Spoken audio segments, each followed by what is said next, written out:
எல்லாம் வல்ல இறைவனின் பொற்பாதங்களை மனம் மொழி மெய்யால் போற்றி பணிகிறேன்.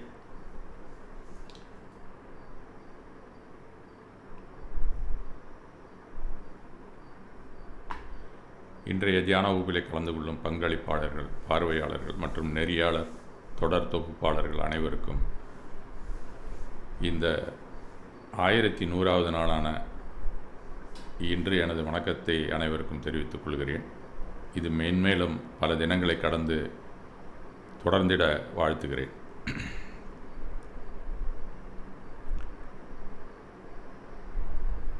காரண காரியத்தை பற்றி அன்றைக்கு பார்த்தோம். மதம் என்பது என்ன அப்படிங்கிற ஒரு அடிப்படையிலே நாம் தெரிந்து கொள்ள வேண்டிய சில கருத்துக்களை இன்றைக்கு உங்கள் முன்வைக்கிறேன். மதம் என்பது தத்துவமும் அதன் பின்னணியில் உருவாக்கப்பட்ட கலாச்சார வாழ்வும் கொண்டது. கலாச்சார வாழ்வு அப்படின்னு சொன்னால் என்ன இருக்கும்? கடவுள் இருக்கும், இல்லை இருப்பார், பிரார்த்தனை இருக்கும், கோயில் கட்டமைப்பு இருக்கும், வழிபாடு இருக்கும், முக்கிய விழாக்கள் போன்ற பின் சேர்க்கைகளால் மதம் என்ற ஒரு அமைப்பு உருவாக்கப்பட்டிருக்கும்.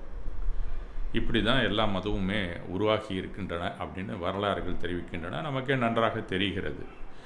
அதன் வழியே புதிய சமூகம் உருவாகி மதம் என்ற அந்த அந்தஸ்தை பெற்றிருக்கும் அந்த அமைப்புக்குள் அனைவரும் இருப்பார்கள். இப்படித்தான் பல ரிலீஜியன்ஸ், ஒவ்வொரு ஏரியாவில் பல ரிலீஜியன்ஸ் அந்தந்த ரீஜியனில் உருவாக்கப்பட்டிருக்கிறது அப்படிங்கிறது உலக வரலாற்றை நாம் பார்த்தால், படித்தால் தெரிந்து கொள்ளலாம். நாம் சென்றாலும் பார்க்கலாம். இங்கே கோயில்களை பார்க்கலாம். இன்னொரு ஏரியாவுக்கு போனீங்கன்னா வெவ்வேறு விதமான கோயில் அமைப்புகளை பார்க்கலாம். வெவ்வேறு மதங்களை நாம் காண்கிறோம். வெளிநாட்டுக்கு போனால் மாஸ்க் இருக்குது, சர்ச் இருக்குது, இந்த மாதிரி பல விஷயங்கள். அங்கங்கே இருக்கக்கூடிய ஆலயங்களை வெவ்வேறு கடவுளர்கள் அமர்ந்திருக்கிறார்கள். கடவுளே இல்லாமலும் அந்த கட்டமைப்புகள் இருக்கின்றன. இவை எல்லாமே ஒரு தத்துவத்தின் அடிப்படையிலே உருவானவை அப்படிங்கிறது தான் உண்மை. இந்த மதம்ங்கிறது ஒரு செட் ஆஃப் பீப்புள். அவங்க அந்த தத்துவத்திலே தன்னுடைய வாழ்வியலை அமைத்து கொண்டு அதில் அவர்கள் கற்பித்து கொண்டு வாழ்கிறார்கள் என்று தான் சொல்ல வேண்டும். அதுதான் ஒரு மதம் அப்படிங்கிற அமைப்பு. அடிப்படையிலே மதங்கள் எல்லாமே தத்துவ புரிதலுக்கான வழிமுறைகளே, உருவாக்க நிகழ்வுகளே அன்றி மற்றபடி அவை நிலையாக நாம் தங்கப்போகிற ஒரு இடம் இல்லை, வீடு இல்லை என்ற புரிதலே நமக்கு மேலானது. ஆனால் நம்ம அங்கேயே தங்கிடுறோம். அதுதான் நம்மளுடைய துரதிர்ஷ்டம். அந்த கோயில், கடவுள் வழிபாடு, பிரார்த்தனை, முக்கிய விழாக்கள் போன்றவற்றிலிருந்து கண்டிப்பாக ஒரு நாள் நாம் தத்துவத்தை புரிந்து கொண்டபின் வெளியேறி விடுவோம் என்பதே யதார்த்தம். ஆனால் அந்த யதார்த்தம், அந்த நிலை வரை எவரும் பயணிப்பதிலே இல்லை என்பதுதான் நம் அனைவரது துரதிர்ஷ்டம் என்றுதான் பல ஞானியர்களும் கூறுகிறார்கள். ஏன்னா ஞானியர்கள் உருவாக்கியது தான் தத்துவம். அந்த தத்துவத்தின் அடிப்படையில் தான் இந்த கடவுள் வழிபாடு, பிரார்த்தனை, முக்கிய விழாக்கள், மந்திரங்கள், போக்குவரத்து எல்லாமே உருவாக்கம் பெற்றிருக்கின்றன. ஆனால் அது ஒரு பக்கம் இருக்குது. அந்த அடுத்த லெவல் போகிறோம்ல, அங்கேயும் போகிறதில்ல. அந்த நடுப்புறையே எல்லாரும் வாழ்ந்து மடிந்து விடுகிறோம் அப்படிங்கிறது தான் உண்மை நிலை இன்றைக்கு.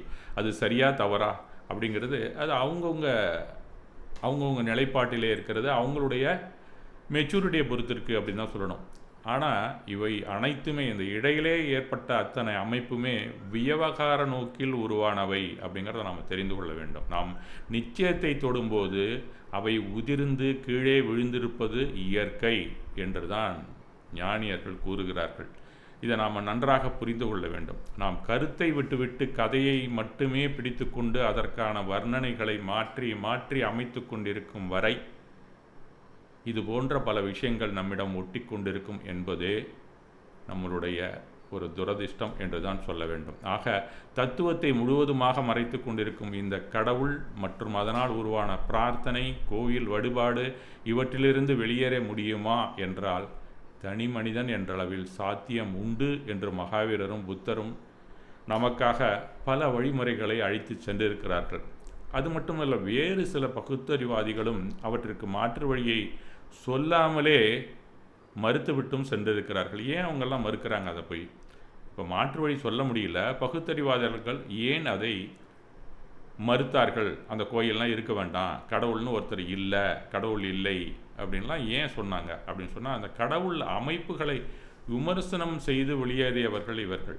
கடவுள் அமைப்பில் உள்ளவர்கள் இப்போ கடவுள் அமைப்பில் இருக்கிறவங்களுக்கு கூட கடவுள் எதை எதை கண்காணிக்கிறாரோ அவர் என்னென்ன விஷயங்களை கண்காணிப்பார். பஞ்சமா பாதகங்கள் எதுவும் நடக்காமல் இருக்கணும், மக்கள் அமைதியாக வாழ வேண்டும், அவர்கள் பிறரால் கருணையுடன் அன்புடன் பழக வேண்டும். அந்த நிலை இல்லாத பட்சத்தில் யார் பொய் சொல்கிறாங்களோ, யார் திருடுறாங்களோ, சொத்தை அபகரிக்கிறார்களோ, முறைகற்ற பால் உணர்ச்சியிலே வாழ்கிறார்களோ, பிற உயிர்களை கொள்கிறார்களோ, எந்த ஒரு சமூக அமைப்பின் சட்டத்திட்டமோ இல்லை இயற்கை சட்டத்திட்டத்திற்குள் அவர்கள் வரம்பிற்குள் இல்லாமல் யார் வாழ்கிறார்களோ இவர்களை கண்காணித்து அவர்களுக்கு வெகுமதியோ சரியாக நடந்தாங்க, சரியாக நடக்கலைன்னா தண்டனையோ வழங்குபவர் அவர் தான் கடவுள் அப்படிங்கிறது நாம் நியதியாக வைத்திருக்கிறோம்.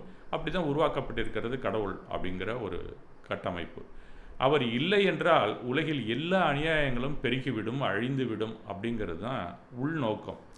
மக்களை சிலர் ஆண்டு அனைவரையும் அடிமைப்படுத்தும் ஆணவம் தலை தோங்கிவிடும், இதனை கண்காணிப்பதே கடவுள்.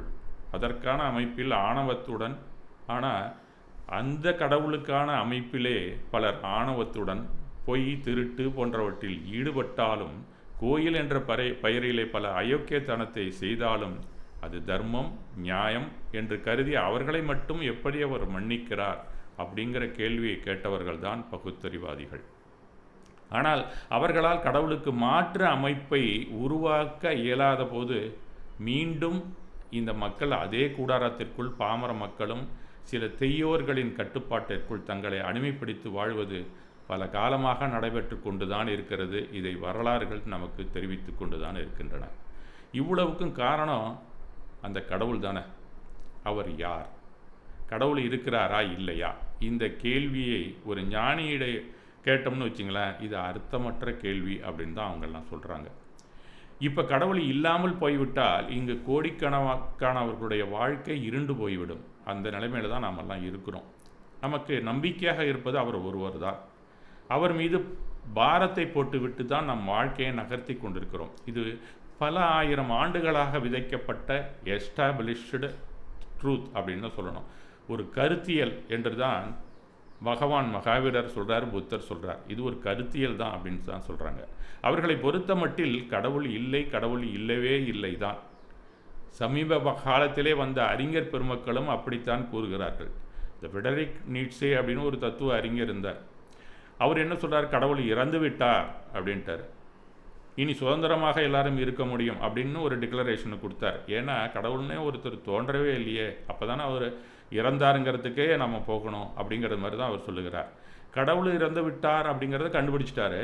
அப்போ அடுத்தது என்ன அவருக்கு சொல்ல தெரியல, அதுக்கு மேலே அவருக்கு சொல்ல தெரியல. அப்போ அந்த நீட்ஸே அவர் என்ன சொல்ல வந்தாரோ அதுவே பொய்யாகி விட்டது. அது உண்மையா பொய்யா அப்படிங்கிறது நிரூபிக்க முடியவில்லை. கடவுள் தான் நம்மை விலங்கிட்டு வைத்திருக்கிறார் அப்படின்னு தான் சொன்னார். அந்த விலங்குகளை எப்படி உடைத்து நாம் வெளியேறுவது, அதற்கான வழியை அவர் சொல்லவே இல்லை. மனிதன் இப்படித்தான் சிந்திக்கணும், இப்படித்தான் இருக்கணும், இப்படித்தான் வாழணும் என்றுதான் கடவுள் சித்தாந்தங்கள் எல்லாமே அனைவரையும் கட்டுப்படுத்தி கட்டி போட்டு இருக்கின்றன என்று தான் சொல்ல வேண்டும். அதனால் கடவுள் இல்லை என்றாலும் ஒன்றை நாம் புரிந்து கொள்ள வேண்டும், நமக்கான வாழ்க்கை இருக்கிறது என்பதை. இப்போ கடவுள் இருந்தால் தான் நம்ம வாழ்ந்து கொண்டு இருக்க முடியுமா, இல்லைன்னா வாழ முடியாதா? இது எல்லாமே இயற்கையில் கிடைக்கிறது அப்படின்னு வேறு சில இயற்கைவாதிகள் அவர்களும் அவர்கள் போக்கிலே சென்று நமக்காக பல விஷயங்களை எடுத்து கூறுகிறார்கள். எக்ஸ்டென்சியலிசம் அப்படின்னு ஒரு இருத்தலியல் அப்படிங்கிறது ஒன்று இருக்கிறது. அப்போ ஒருவர் தன்னை பற்றி அறிந்தால் மட்டுமே கடவுள் இல்லை என்பது உண்மையாக இருக்கும் அப்படின்னு தான் சொல்லுகிறார்கள். அந்த வழியிலே தான் மகாவீரர் புத்தரும் நமக்கு போதிக்கிறார்கள். ஆனால் கடவுள் என்ற கற்பிதம் மனோ தத்துவ ரீதியாக நமக்கு மிகவும் பாதுகாப்பாக இருப்பதால் அதை நாம் விட்டுமிடாமல் பிடித்து கொண்டே வாழ்கிறோம். இதை அறிந்தவர்கள் தான் ஞானியர். அப்போ பல ஞானியர்கள் இதை கண்டுபிடித்த அந்த இருத்தலை அடுத்தவர் கண்டுபிடிக்கும் அளவில் சரியாக வழிகூறவில்லை என்று தான் நாம் சொல்ல வேண்டும். கடவுள் இறந்து விட்டார், இல்லை இப்போது அப்படின்னா நாம் சுதந்திரமாக என்ன வேண்டுமானாலும் செய்யலாம் இல்லையா? அதுதான் நாத்திகத்தின், அதாவது அந்த காலத்தில் இருந்த சார்வாகத்தின் மீது வைக்கப்பட்ட ஒரு குற்றச்சாட்டு. இன்றும் அது தொடர்கிறது. ஏனென்றால் அந்த நாத்திகவாதம் கடவுளுக்கு இணையாக எதையும் பெற வழிகாட்டவில்லை, நேர்மையை நமக்கு கற்றுத்தரவில்லை, நியாயத்தை வழங்கவில்லை. யார் வேணால் இஷ்டத்துக்கு காட்டு மிராண்டித்தனமாக வாழ ஆரம்பித்து விடுவார்கள் இந்த கடவுள் இல்லை என்றால். அப்படிங்கிற ஒரு ஏரியா வரும்போது மீண்டும் அந்த கடவுளுங்கிற கூடாரத்திற்குள் அந்தந்த காலகட்டத்திற்குள்ளும் அந்த கடவுள் மற்றவர்களை ஆளத் தொடங்கிவிட்டார் என்று தான் சொல்லப்படுகிறது. இருத்தியலுக்கான அர்த்தம் பலருக்கு கிடைக்காத வேளையிலே மீண்டும் கடவுள் இயலுக்குள் புகுந்து விட்டனர் மக்கள் என்று தான் வரலாறு தெரிவிக்கிறது.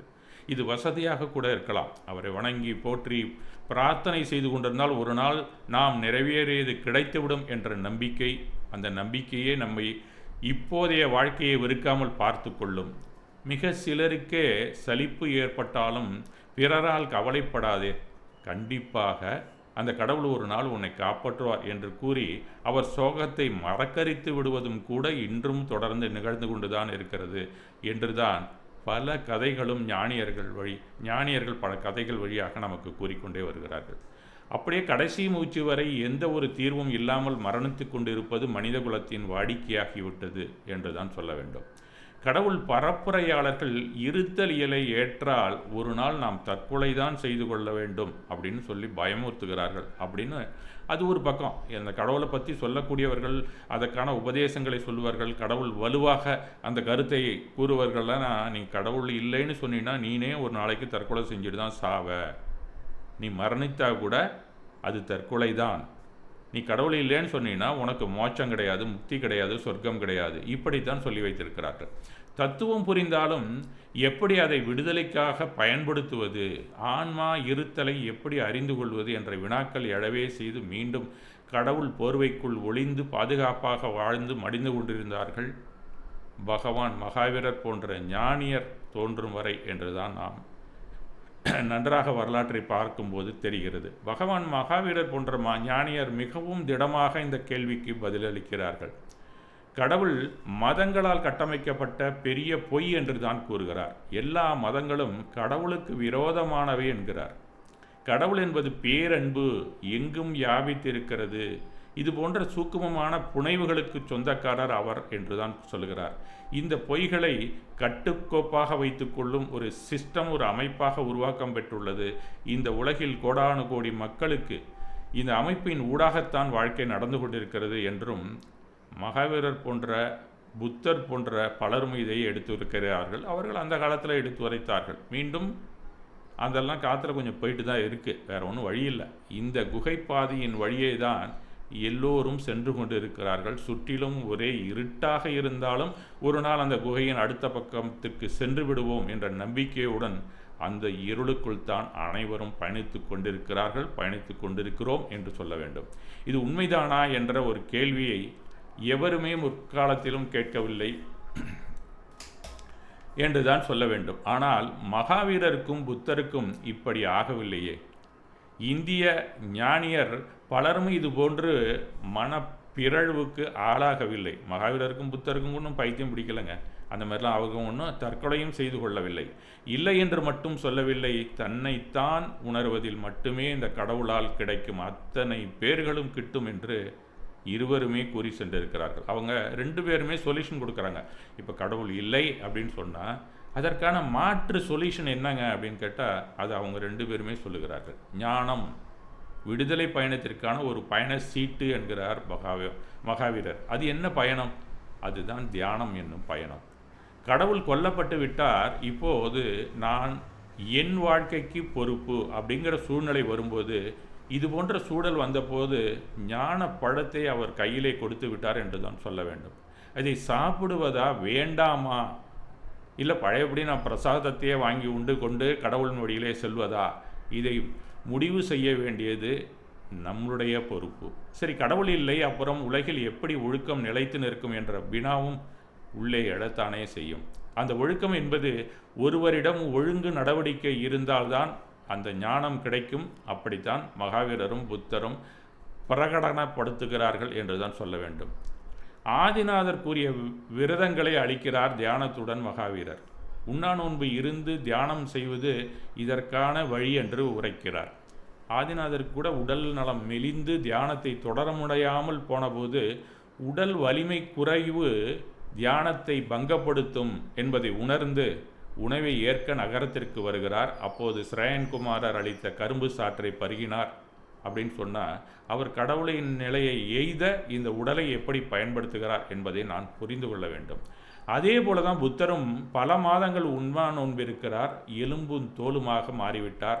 இந்த நிலையிலே தனக்கு நிர்வாணா வராது, சாவு தான் வரும் அப்படிங்கிறதை உணர்ந்து சுஜாதையின் பாலை உண்கிறார் என்று தான் அவருடைய வரலாறும் கூறுகிறது. ஆக நம் உடலை எந்த அளவுக்கு நாம் பயன்படுத்தி இந்த கடவுள் நிலையை நாம் அடைய முடியும் என்று வழிகாட்டியவர்கள் தான் அத்தனை தீர்த்தங்கரர்களும் புத்தரும் கூட என்றுதான் சொல்ல வேண்டும். ஆக இந்த விடுதலை பயணத்தை உடல் என்னும் படகை கொண்டுதான் அடுத்த கரைக்கு செல்ல வேண்டும். அதுவரை உடலை பாதுகாக்க வேண்டும் என்பதை தெளிவாக நமக்கு எடுத்து உரைக்கிறார்கள். அந்த பகுத்தறிவாளர்களைப் போல் நாம் பாதியிலே விட்டு செல்லவில்லை என்பதை நாம் தெரிந்து கொள்ள வேண்டும். அப்படி ஒரு கடுமையான தியானத்தை தொடரும்போது ஒரு நாள் ஞானத்தை பெறுவது உறுதி என்று இரு தத்துவங்களுமே தெரிவிக்கின்றன. ஆக கடவுள் என்பது இல்லை, ஆனால் ஒவ்வொருவருக்குள்ளும் இருக்கும் கடவுள் தன்மை பிரகாசமாக உள்ளது என்பதை ஞான ஒளியாய் மிளிரும்போது நமக்கே புரிந்துவிடும் என்றுதான் அவர்கள் நிரூபித்து காட்டினார்கள். அத்தோடு இருவருமே சில காலம் வாழ்ந்து விடுதலைக்கான வழிகாட்டுதலை அனைவருக்கும் தெரிவித்து பல ஜீவராசிகளையும் மட்டுமல்லாமல் மனிதர்களையும் கடவுள் நிலைக்கு உயர்த்தியதாக வரலாறுகள் தெரிவிக்கின்றன. இப்போ கூட இளைஞர்களிடத்திலே கேட்டு பாருங்கள், கடவுள் என்பவர் இருந்தால் நல்லா தாங்க இருக்கும் அப்படின்னு தான் பேட்டி கூட கொடுக்குறான் எல்லாரும். இதுக்கெல்லாம் இப்போ இந்த காலத்தில் மண்டையை உடச்சிக்கிறதே இல்லை. கடவுள் இருக்கிறாரா இல்லையா, நம்மளை பாதுகாப்பாரா, பிரார்த்தனை செய்யணுமா, நம்ம அர்ச்சனை பண்ணுமா, அதை செய்யணுமா, இதெல்லாம் யார் இந்த காலத்தில் யாரும் பெருசாக எடுத்துக்கிறதே இல்லை. கடவுள் இருந்தால் என்ன, இல்லாவிட்டால் நமக்கு என்ன என்ற அறிவு தெளிவுடன் பலரும் வாழத் துணிந்து விட்டார்கள் இந்த காலத்தில். ஆனால் அவர்கள்லாம் அந்த ஒழுக்கம் அப்படிங்கிற ஏரியாவுக்குள்ளே வர மறுக்கிறார்கள். சிலர் ஒழுக்கங்கட்டு வாழ்ந்து கடைசியில் வருத்தப்படும் போது மட்டுமே யாரிடம் மன்னிப்பு கேட்பது என்ற நிலைப்பாட்டில் கடவுளிடமே கேட்டு தங்களை ஏமாற்றிக் கொண்டு மடிகிறார்கள் என்பதே மனோ தத்துவ உண்மை. இதற்காகவே பல கடவுள் உருவங்களை கற்பித்து அதை கொண்டு மதங்கள் வாழ்வது என்ற முற்காலத்திலிருந்து வந்துள்ள ஒரு வியாபாரம் என்றுதான் அந்த பகுத்தறிவாளர்கள் கூறினாலும் அதிலும் ஏதோ ஒரு உண்மை இருக்கத்தானே செய்கிறது. அந்த கடவுளை மறுப்பது ஒன்றும் பெரிய விஷயம் அல்ல. ஆனால் வாட் நெக்ஸ்ட், அடுத்தது என்னங்க? கடவுள் இல்லைன்னு நம்ம சொல்லிட்டோம், அப்போ அது சரியான வழிகாட்டல் தேவைப்படுகிறது இல்லையா? அதற்கு ஞானத்தை பெறுவதே மாற்றாக அமையும். இதை ஒழுக்கத்திலிருந்து பெறலாமா அப்படின்னு கேட்டால், யதார்த்தத்தில் ஒழுக்கத்திலிருந்து ஞானம் பிறப்பதில்லை. ஆனால் ஞானத்திலிருந்து தான் உண்மையான ஒழுக்கம் பிறக்கிறது. அதுவரை அதற்கான ஒத்திகையே நடைபெறுகிறது என்றுதான் மகாவீரர் கூறுகிறார். அந்த ஒத்திகையை தான் நமக்கு இந்த ஒழுக்கத்தின் வழியிலே நடந்தால் உனக்கு ஞானம் பிறக்கும், அப்போ ஆட்டோமேட்டிக்காக நீ நல்ல ஒழுக்கத்தில் இருக்கலாம் அப்படிங்கிறதான் அவர் சொல்ல வருகிறார். அதே சமயம் ஞானம் என்றால் ஒரு ஊழியாக விஸ்வரூபமாக சந்திக்கிற ஒரு நிலை அல்ல அப்படிங்கிறதையும் அவர் சொல்லுகிறார். அவர் ஒரு விஸ்வரூபமாக நீ எடுக்கலாம், ஞானம் வந்துட்டா ஒரு கடவுள் மாதிரி நீ எல்லாரும் ஒரு விஸ்வரூபம் எடுத்தவன் தான் தர்மம் இதுதான், நீ யாரை வேணால் கொல்லலான்னு சொல்லிட்டு போயிட்டான். அது மாதிரி முடியுமா? ஒரு கடவுள் கருணையின் வடிவமானவர், எல்லாருக்குமே நல்லதே செய்யணும், இல்லைன்னா உனக்கு தண்டனைன்னு சொல்லக்கூடியவர். இவரே நீ மற்றவர்களை அழி அப்படின்னு சொல்லக்கூடியவர்கள் தான் பகவான் என்று பலரும் வணங்கி சென்று கொண்டிருக்கிறார்கள். அந்த மாதிரியான ஒரு நிலை அல்ல இந்த ஞானம் என்பது. உண்மையான அவன் ஒன்று சிந்திப்பான், நாம் கொல்லணுமா வேண்டாமா, நம்மளுடைய தயாதி தானே, நம்மளுடைய அண்ணன் தம்பி தானே, நம்மளுடைய குருநாதர் தானே, நம்மளுடைய தாத்தா தானேன்னு நினச்சிட்டு அவனே கொல்லாமல் போயிட்டே இருப்பான். அதற்கான ஞானம் அவனிடம் இல்லை. அப்போது யாரோ ஒருத்தன் இடையிலே நீ இதெல்லாம் செய்கிறது தர்மம் தான் அப்படின்னு சொல்லும்போது அதை கேட்குறான். இந்த மாதிரியான நிலை ஞானம் வந்தால் இருக்காது அப்படிங்கிறது தான் மகாவீரர் நமக்கு ஞானத்தை வழங்குகிறார் என்று தான் சொல்ல வேண்டும். மனித பிறவிக்குரிய உண்மை பண்பை உணர்கிறோம் அந்த நிலையிலே என்றுதான் அவர் கூறுகிறார். இந்த நிலைக்கு இந்த கடவுள் நம்பிக்கையோ இல்லை அதற்கு எதிரான வெறும் பகுத்தறிவு கொள்கையோ எந்த காலத்திலுமே நமக்கு உதவுவதில்லை என்பதுதான் மகாவீரரின் தத்துவங்கள் எடுத்து கூறுகின்றன. நாம் புரிந்துள்ள பகுத்தறிவு கூட ஒரு எல்லை வரை சென்று நின்றுவிடும். அதன் பிறகு தியானம் என்ற ஒரு வண்டி நிற்கும், அதில் ஏறி நாம் பயணிக்க வேண்டும் என்பதே அவர் கூறும் உண்மையான வழி. இந்த வழியிலே நாம் செல்ல வேண்டும். பகுத்தறிவோடு தான் இருக்கணும், ஆனால் அதுக்கப்புறம் ஒரு லெவலில் நமக்கு என்ன செய்யறதுன்னு தெரில. அப்போ நான் சொல்கிற தியானத்தை எடுத்துக்கொண்டு அந்த வழியிலே பயணியும் உனக்கு கண்டிப்பாக ஞானம் கிட்டும் அப்படின்னு தான் மகாவீரரும் சொல்கிறார், புத்தரும் சொல்கிறார். அப்போ விடுதலை மார்க்கத்திலே தியான பாதையிலே கடக்க முன்வர வேண்டும் அப்படிங்கிறது தான் உணர்ந்து அந்த ஒழுங்கை மேற்கொண்டால் நல்லொழுக்கம் தானாக நடத்தியில் மிளிரும், அதுவே மீட்சிக்கு வழிவகுக்கும் என்று வாழ்ந்து காட்டி முக்தி பேரை அடைந்தவர்கள் அந்த இருவருமே என்று தான் சொல்ல வேண்டும். சித்த உலகம், நிர்வாணம் போன்ற மத கூறுகளால் இவை கூறப்பட்டாலும் கடவுள் நிலை அடைவதற்கு இவர்கள் தத்துவ தியான வழிகளை துணை புரியும் என்பது என்னவோ சத்தியமாக உரைத்திருக்கிறார்கள். தேவை ஒரு புதிய மனிதன் என்கிறார்கள் அந்த ஞானியர். புதிய கடவுள் எதுவுமே தேவையில்லை என்று தான் சொல்லுகிறார்கள். ஒரு பேராயர், ஒரு பிஷப், ஆர்ச் பிஷப் அப்படிங்கிறவர் இருக்கிறார், ஒருத்தர் இருந்தார். அவர் இறந்து போய்விட்டார். மேல் உலகத்துக்கு போகிறார். அந்த அவங்களுடைய இதுபடி பார்த்தாக்கா மேல் உலகத்துக்கு யார் இறந்தாலும் போவாங்க. அங்கே ஜட்ஜ்மெண்ட் டே இருக்கும் ஒரு நாள். அவங்களுக்கு அந்த ஜட்ஜ்மெண்ட்டில் சொல்லுவாங்க நீ எங்கே போகணும் அப்படிங்கிறது மாதிரி. அந்த மாதிரி இவர் இறந்தோன்னே மேல் உலகத்துக்கு போகிறாரு. அங்கே கதவு மூடப்பட்டிருக்கிறது. அந்த உலகத்தினுடைய கதவு மூடப்பட்டிருக்கிறது. அந்த வாசலில் பீட்டர்னு ஒருத்தர் நின்றுட்டு இருக்கார். அவரை எங்கே வந்தா, யார் நீ அப்படின்னு விசாரிக்கிறார். அந்த பீட்டருக்கு 1000 கண்ணுடையவர். அவர் வந்தாக்கா 1000 கண் கொண்டு அப்படின்னா அத்தனை கோணத்தில் நம்ம பார்ப்பார்னு அர்த்தம். இதே 1000 கண் கொண்ட இந்திரர்களும் நம்மளுடைய கதையிலே இருக்கிறார்கள். நான் ஒரு பேராயர், இங்கிலாந்திலிருந்து நான் இங்கிலாந்திலேருந்து வந்திருக்கேங்க, நான் ஒரு பேராயர் அப்படிங்கிற மாதிரி அவர் சொல்கிறார். அவர் அப்படியா அப்படின்னா, இது போன்ற இடமெல்லாம் எங்கே இருக்குன்னே எனக்கு தெரியாது, இங்கிலாந்து எங்கே இருக்குன்னே எனக்கு தெரியாதியா அப்படிங்கிற மாதிரி சொல்கிறாரு. அவர் ஒரு கண்ணாலெல்லாம் இந்த 1000 கண்ணாலையும் உருட்டி தரட்டி அவரை பார்த்துட்ருக்காரு அப்படின்னு தான் அந்த கதையில் எழுதியிருக்கிறது. அவங்க மித்தாலஜிலே அப்படி எழுதப்பட்டிருக்க ஒரு வாசகம் தான் இது. அப்படியானா இயேசுவை கூப்பிடுங்கள், அவருக்கு தெரியும் அப்படின்னு சொல்கிறார். இயேசுவா, என்ன நீ உளறி கொண்டு இருக்கிறாரு? நான் இந்த பதவியில் இத்தனை காலம் வாழ்ந்து இந்த மதத்தை வளர்த்து கடவுளை தரிசிக்க வந்துள்ளேன் என்று அவரிடம் சொன்னால் நான் யார் என்பது உங்களுக்கு தெரியும் அப்படின்னு அவர் சொல்கிறார். அப்படி கடவுள் என்று எவரும் இங்கே இருப்பதாக தெரியவில்லை. வேண்டுமானால் ஒன்று செய், உள்ளே பல காத தூரம் போய் விசாரி, ஒருவேளை நீ கூறுபவர்கள் அங்கே இருக்கலாம், உனக்கு கிடைக்கலாம் என்று அவர் சொல்லிவிட்டு செல்கிறார். அப்படின்னு தான் ஒரு ஞானி மிக தெளிவாக அந்த சொர்க்கம் என்றால் என்ன, கடவுள் என்ன அப்படின்னா என்னங்கிறத ஒரு உருவகப்படுத்தி ஒரு கதையாக நமக்கு வழங்கியிருக்கிறார். இப்படி தான் பல விஷயங்கள் நம்ம மேலே போனால் அங்கே என்ன இருக்குன்னே தெரியாது, ஆனால் இங்கேயே நம்ம கடவுள் அங்கே வசிப்பதாக நினைத்து கொண்டு வாழ்ந்திருக்கிறோம் அப்படிங்கிறதான் அவர் குறிக்கிறார். அவர் என்ன சொல்லுகிறார்னா, மனிதனை மட்டுமல்ல இந்த பிரபஞ்சத்தையும் கடவுள் படைக்கவில்லை, எல்லாமே ஆதி அந்தம் இல்லாதது அப்படின்னு தான் மகாவீரர் கூறுகிறார். இதை புத்தரும் அப்படி தான் சொல்கிறார்.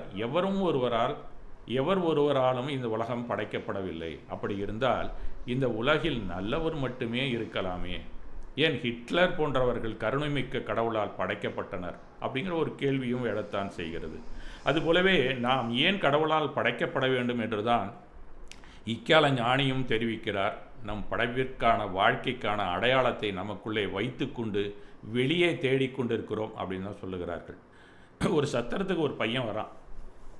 அவன் அங்கே இருக்கக்கூடிய இந்த கேர்டேக்கர்னு சொல்லுவாங்களே, விடுதி காப்பாளர்கள் அனுமதி அளிக்க அவன் போய் அங்கே தங்கிக்கிறான். அந்த கேர்டேக்கர் அவனுக்கு ஒரு இடத்த கொடுக்குறாரு. ஒரு ஜென்ரலாக சத்திரம் சொன்னால் அந்த காலத்தில் அந்த வழிப்பயணத்திலே அவங்க தங்குறதுக்காக இடம் இருக்குது. எல்லாமே நடந்து சென்று கொண்டு இருப்பார்கள். ஒரு காலத்தில் போக்குவரத்துக்கான எல்லாருக்கும் அந்த வண்டியெல்லாம் இருக்காது. அப்போ அவங்க நடந்து போகும்போது ஒரு சத்திரத்தில் தங்குறான் அந்த ஒரு பையன். அப்போ அவனுக்கு நைட்டெல்லாம் தூங்கவே இல்லை, அடிக்கடி எழுந்துக்கிறான், உட்காந்துக்கிறான், ஏதோ யோசிக்கிறான். அப்போ அந்த கேர்டேக்கர் அவனை போய் கேட்குறாரு, என்னப்பா ஏன் அப்படி பண்ணிகிட்டு இருக்க அப்படின்னு சொன்னால், நான் சின்ன வயசில் தொலைஞ்சு போயிட்டாங்க, என்னை கண்டுபிடிச்சாங்க, இப்போவும் அதுமாரி நான் தொலைஞ்சு போயிடுவோன்னு எனக்கு பயமாக இருக்குது அப்படின்னு சொல்கிறான். அவர் சிரிச்சுட்டு உடனே சொல்கிறாரு, அப்படியா, நீ கவலைப்படாத அப்படின்னு சொல்லிட்டு ஒரு சிவப்பு துணி எடுத்துகிட்டு அவன் காலில் கட்டிட்டு, இதை காலில் கட்டியிருக்கேன், காலையில் ஏந்திரிச்சு இந்த சிவப்பு துணி யார் காலில் இருக்கோ அதுதான் நீ அப்படின்னு கவலை இல்லாமல் தூங்குப்பா அப்படின்னு சொல்லிட்டு போயிட்டார். இப்போ காலையில் எழுந்திருச்சு சிவப்பு துணி எங்கடா கட்டியிருக்குன்னு பார்த்தா, அவன் தூங்கினோன்னா அந்த காப்பாளர் என்ன பண்ணார், அவன் காலில் இருக்கிற சிவப்பு துணியை கட்டி இன்னொருத்தன் காலில் கட்டிட்டு போயிட்டார். அவன் காலில் எழுந்திரிச்சோன்னே காலையில் எழுந்ததும் அருகில் இருந்த ஒருத்தன்ட்ட சிவப்பு துணி கட்டியிருக்கிறத பார்க்குறான். இவன் ஒன்றே, ஆகா நம்ம இருக்கும்டா, நம்ம காணா போகலை அப்படின்னு சொல்லி ஒரு திருப்தி, அவனுக்கு ஒரு சந்தோஷம். உடனே கொஞ்ச நேரத்துக்குலாம் மறுபடியும் ஒரு சந்தேகம் வந்துடுச்சு அவனுக்கு. அவன் உடனே அந்த கேர்டேக்கரை கூப்பிட்றான், இந்த விடுதி காப்பாளரை.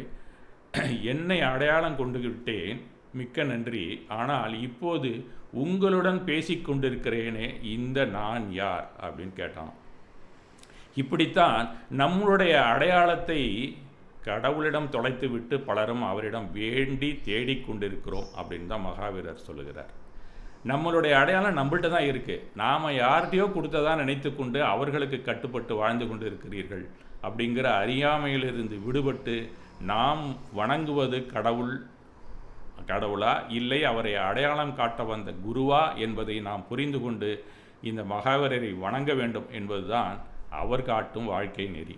இதுபோல பல கட்டளைகளை வெவ்வேறு மதங்களும் அவர்களது கடவுள் இட்டதாக சொல்லி எல்லோரையும் அடிமைப்படுத்தி வைத்துள்ளார்கள். கடவுள் அவரவர் சமூகத்திற்கு எஜமானனாக இருக்கிறார் என்று தான் சொல்ல வேண்டும்.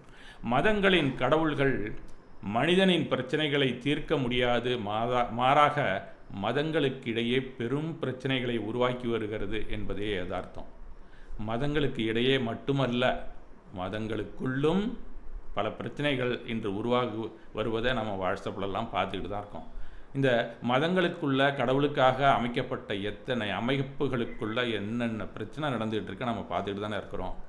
அப்போ அந்த கடவுளும் அதை பார்த்துக்கிட்டு தான் இருக்காரு, மக்களான நம்மளும் பார்த்து கொண்டு இருக்கிறோம். அப்போ கடவுள் எங்கே இருக்கிறாரு அப்படிங்கிற கேள்வி இன்று கூட நமக்கு எழவே செய்கின்றன.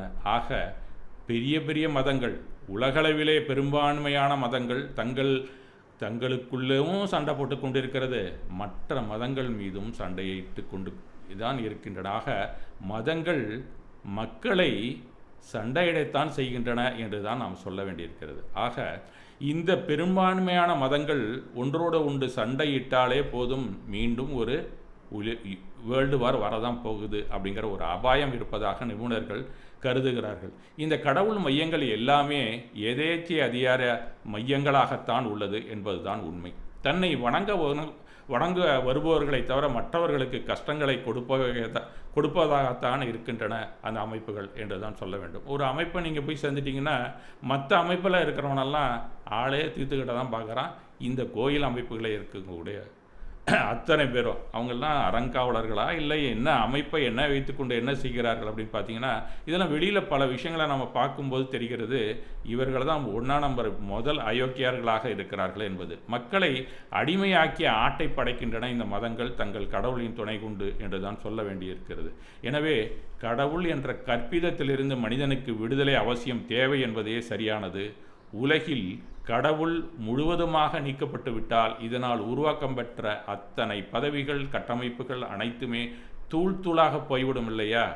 இதைத்தான் அப்பாறு தூளாக்க வேண்டும் என்று சொன்னவர் 2600 ஆண்டுகளுக்கு முன் வாழ்ந்த, அதற்கான வழிவகுத்த அந்த மகாவீரர் என்று தான் சொல்ல வேண்டும். அதை தன்னுடைய தத்துவத்தின் வழியாக நீதான் கடவுள் என்பது வேறொன்று வெளியே இல்லை என்று நமக்கு சொன்னார். அதே பாதையில் சென்றவர் தான் புத்தரும் என்று தான் நாம் சொல்ல வேண்டும். அவர் நிர்வாணா அப்படின்னு சொல்லுகிறார். உலகில் 2 விதமான மதங்கள் தான் உருவாகியுள்ளன. ஒன்று பிரார்த்தனை மதம், மற்றொன்று தியான மதம் என்று தான் சொல்ல வேண்டும்.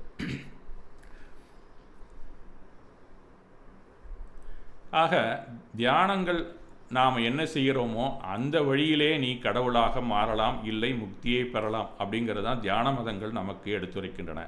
அதாவது இறைவனை தேடாமல் தங்கள் உள்ளே உறையும் இறைமையை தேட வழிவகுத்தன என்பதே உண்மை. பிரார்த்தனை மதம் அடிமைத்தனத்தை கருவாக கொண்டது. ஆனால் தியான மதமோ கடவுளிடமிருந்து விடுதலை வழங்க பின் தான் பிறவா முக்தியை அளித்தன என்பதுதான் உண்மை. எது மேலானது என்பதை அவரவர் பரீட்சித்து பார்த்தால் மட்டுமே அறிய முடியும். ஆனால் அந்த ஏரியாக்குள்ளே யாருமே போகிறதில்ல. ஒரு லெவலோடு நின்றுட்டு மறுபடியும் அதே கூடாரத்துக்குள் நுழைந்து கொண்டு இருக்கிறோம் என்பதுதான் அந்த இரு ஞானியரும் கூறும் குற்றச்சாட்டு. தியானம் தொடக்க நிலைக்கானது, பின்னர் இறுதி நிலை சமாதியை வழங்குவது. இப்போது நம் இருத்தலை நாமே உணர முடியும். அவ்வாறு இருத்தலை வழங்குவதே தியான மதத்தின் குறிக்கோள். ஒரு படைப்பாளியிடம் மாட்டிக்கொண்டார் அப்படின்னு சொன்னால் அவர் வழங்கும்போது தான் சன்மானமோ இல்லை தண்டனையோ நமக்கு கிடைக்கும். அப்படியானால் அப்படியல்ல இந்த தியான மதம். சுதந்திரமாக உங்களுக்கு விடுதலையை அளிக்க முன்வரும் என்று தான் சொல்லப்படுகிறது. பிரார்த்தனை உங்கள் முழு ஆற்றலை நீங்கள் அறிய செய்வதல்ல, நம்மள்ட்ட என்ன இருக்க ஆற்றல்னே நமக்கு தெரியாது. நீங்கள் பிரார்த்தனை பண்ணிங்கன்னா கடவுள் தான் நமக்கு எல்லாம் செய்வார், நாமெல்லாம் அவங்களுக்கு அடிமையாக தான் இருக்கணுங்கிற ஒரு அடிமை வாழ்க்கையை தான் நமக்கு அளிக்கின்றது என்று தான் மகாவீரர் கூறுகிறார். ஒரு போலி நம்பிக்கையை உள்ளே திடப்படுத்தி வைப்பது, மரணம் வரை நீங்கள் யார், உங்கள் வலிமை என்ன என்பதை அறிய முடியாதபடி வாழ்ந்து மடிய வைப்பது தான் இந்த பிரார்த்தனை மதங்களின் குறிக்கோள். தியானம் நம் பலம் என்ன, பலகீனம் என்ன என்பதை மட்டுமல்ல, மனிதனின் முழு ஆற்றலை அறியும் நிலைக்கு அழைத்துச் செல்வது, உலகையே ஒரு நொடிக்குள் அறியும் திறனை உங்களுக்குள் வழங்கக்கூடியது என்றுதான் அவர்கள் இருவருமே உரைக்கிறார்கள். எனவே எது சிறந்தது, பிரார்த்தனையா இல்லை தியானமா என்பதை நாம் தான் முடிவு செய்ய வேண்டும். ஆதி பகவனே முதல் நமக்கு இருக்கும் இறைமையை காட்டினார், பல கடுமையான விரதங்களை வழங்கினார். ஆனால் பல வகை தியான முறைகளை கொண்டு அந்த விடுதலையை நாம் பெற வழிவகுக்கும் முறையை மகாவீரர் வழங்கி சென்றுள்ளார். ஆகவே நாம் தத்துவ கட்டமைப்புக்கு நிறைய கதவுகளை உருவாக்குவது என்பது ஒரு வகை. இதற்கான இதிகாச புராணங்களாக பல புனைவுகளை உருவாக்குவது, அந்த கதைக்கான நாயகர்களை பல மாந்தர்களை உருவாக்குவது, இதன் மூலமாக சில தத்துவத்தை தெளித்து அதை இறுக்கி வைப்பது, அதன் உச்சகட்டமாக நாயகர்களை கடவுளாக முன்வைப்பது, இதுதான் தொடர்ந்து நடைபெற்று கொண்டிருக்கக்கூடிய ஒரு செயல். மொத்தத்தில் இந்த வழியிலே ஒரு சிஸ்டம் உருவாக்க பெறும்போது அதற்குள்ளேயே மனித வாழ்க்கை அடங்கிவிடுகிறது. இதிலிருந்து மக்களை வெளியே கொண்டு வருவது, அதுவும் அந்த கடவுள் விசுவாசத்தை உடைத்து கொண்டு வெளியே கொண்டு வருவது என்பது அவ்வளவு சுலபமான செயலில்லை. அப்படி கடவுளை உடைத்து வெளியேறும்போது மக்கள் எங்கே செல்ல வேண்டும் என்பதை தெளிவாக கூற வேண்டிய நிர்பந்தமும் அங்கே உருவாகிறது. இல்லை என்றால் அனைத்தும் பாழாகி மீண்டும் பழைய நிலைக்கே திரும்பிவிடும் என்பதை புரிந்து கொண்டு மனித மனங்களிலே நிலவும் குழப்பத்தை விலக்கி அமைதியை நிலைநாட்ட மிகச்சிறந்த ஒரு வழியை முழுதுணர் ஞானியான மகாவீரர் வழங்குகிறார். அதே போல புத்தரும் வழங்கி சென்றுள்ளார். இதுதான் தன்னை உணர்தல், அதற்கு ஒரே டூல் தியானம் மட்டுமே என்று வலியுறுத்துகிறார்கள். அதனால் உன்னை பற்றி நீ அறியாத போது உனக்குள் கடவுள் இருக்கிறார், உன்னை நீ அறியும்போது அங்கே கடவுள் இருப்பதில்லை என்பதைத்தான் அவர்கள் சுருக்கமாக சொல்லி சென்றுள்ளார்கள் என்பதை நாம் புரிந்து கொண்டு நம் அறியாமையை நாம் உணர்ந்து அவர் கூறிய வழியிலே நாம் நடக்க வேண்டும் என்று உங்களிடம் கேட்டுக்கொண்டு, இந்த உபதேச மொழிகளில் நாம் கருணையைத்தான் பெறுவோம், பேரன்பைத்தான் நாம் பெறுவோம் என்பதை நாம் நன்றாக புரிந்து கொண்டு அந்த வழியில் நடக்க வேண்டும் என்று கேட்டுக்கொண்டு இன்றைய வகுப்பினை இத்துடன் முடித்துக் கொள்கிறேன். நாளை வேறு ஒரு விஷயத்தில் உங்களை சந்திக்கிறேன். மிக்க நன்றி.